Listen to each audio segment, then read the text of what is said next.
Subscribe to ULO and never miss out on our weekend and racing festival tips, with more racing coverage on our website at ulo.co.uk. Friday on the Knavesmire is Nunthorpe Day, where the speedsters will be strutting their stuff and hoping that the weather will hold.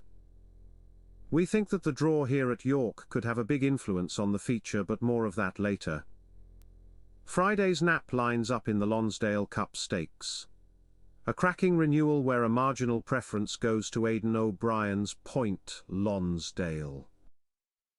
This trip can bring out further progress up to 2 miles, and tactically he should benefit from the run of this race. Hughie Morrison's Quickthorn likes to get on with things from the front, so can give Point Lonsdale a nice lead-in, while Willie Mullins's Vauban is a smart dual code performer that would also like a truly run race. Goodwood Cup third, Gregory, is sure to be on the premises, and this completes the shortlist.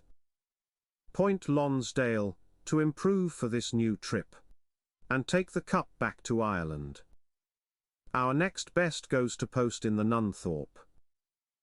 A brilliant renewal where Henry Dwyer's Australian Raider, Asfoora, and Mick Appleby's Big Evs go for the bragging rights, with the score 1 apiece. The King Charles III Stakes went to Henry Dwyer's Smart Sprinter, over here for the summer, while Big Evs evened up in the King George at Goodwood.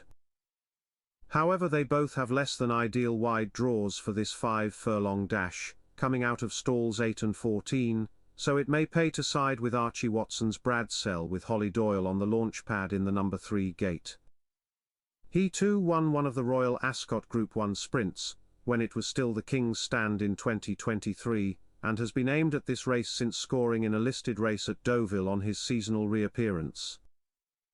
George Bowie's Believing is wider still, but should make the shake-up too. But Bradsell gets the nudge.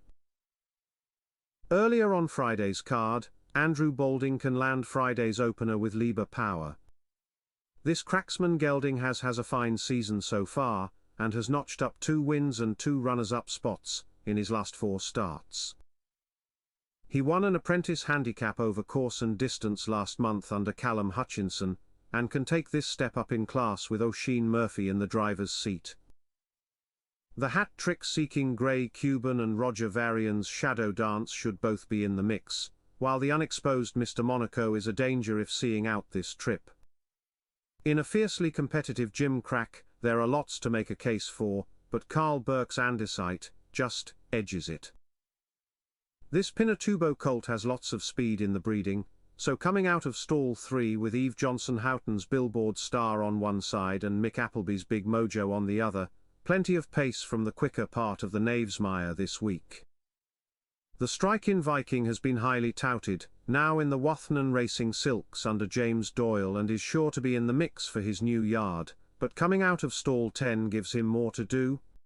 While Charlie Appleby's Shadow of Light looks for an unbeaten hat-trick here. Aidan O'Brien's Camille Pissarro is going to win at pattern level soon enough.